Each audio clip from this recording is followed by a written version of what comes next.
నమస్తే, welcome to Andhraprabha. నేను మనస్విని. ఏపీలో 2 ఏళ్ల కూటమి ప్రభుత్వ పాలనపై మాజీ సీఎం, వైసీపీ అధినేత వైఎస్ జగన్మోహన్ రెడ్డి తీవ్ర స్థాయిలో ధ్వజమెత్తారు. రాష్ట్రంలో నడుస్తున్నది కేవలం డైవర్షన్ రాజకీయాలేనని, క్షేత్రస్థాయిలో తీవ్ర ఆర్థిక సంక్షోభం కనిపిస్తోందని విమర్శిస్తూ సోషల్ మీడియాలో ఒక సుదీర్ఘమైన ట్వీట్ చేశారు.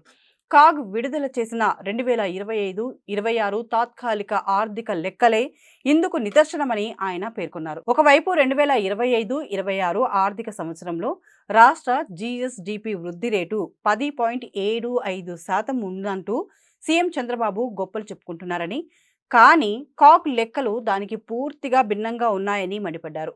వేగంగా అభివృద్ధి చెందుతున్న ఏ రాష్ట్రంలోనైనా పెట్టుబడులు, ప్రజల వినియోగం పెరిగి పన్ను వసూళ్లు భారీగా ఉండాలని, కానీ ఏపీలో మాత్రం పన్ను రాబడులు -3.22% పడిపోయాయని జగన్ ప్రశ్నించారు.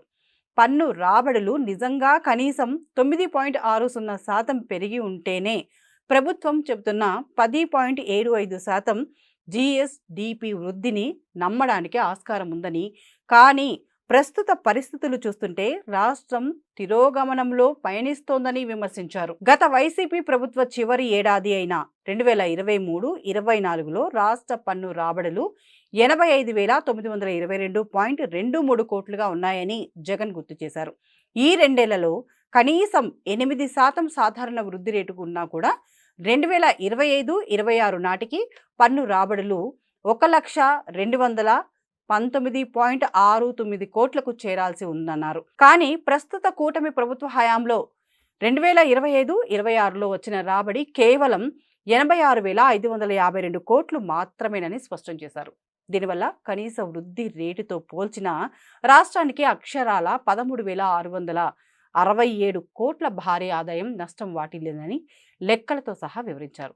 కనీస వృద్ధి రేటు 13,667 కోట్లు తక్కువ ఆదాయం ఉండడమే చంద్రబాబు చెప్పే సంపద సృష్ట అని జగన్ నిలదీశారు. రాష్ట్ర ప్రభుత్వం అప్పుల కోసం రాజ్యాంగ విరుద్ధమైన పద్ధతులను అవలంబిస్తోందని జగన్ తీవ్ర ఆరోపణలు చేశారు. మే 2025లో ఏపీ ఎండీసీ ద్వారా ఎన్సీడీల జారీతో సేకరించిన 9,000 కోట్ల నిధులను ప్రభుత్వం తన రోజువారీ ఖర్చుల కోసమే వాడేసిందని దుయ్యబట్టారు.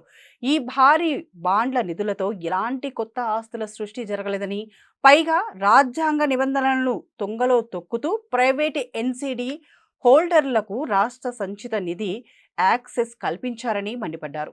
ఈ 9,000 కోట్ల నిధులను 2025-26లో ఖాతాల్లో పన్నేతర ఆదాయంగా చూపించి తప్పుడు లెక్కలు చెబుతున్నారని ఆగ్రహం వ్యక్తం చేశారు. గత 2 ఏళ్లుగా సాగుతున్న చేతగాని పాలన, అవినీతి వల్లే రాష్ట్రం ఆర్థిక సంక్షోభంలో మునిగిపోయిందని, అప్పుల కోసం అడ్డదారులు తొక్కుతూ తమ వైఫల్యాలను కప్పిపుచ్చుకోవడానికే వేగవంతమైన అభివృద్ధి అంటూ కట్టుకథలు అల్లుతున్నారని వైఎస్ జగన్ విమర్శించారు.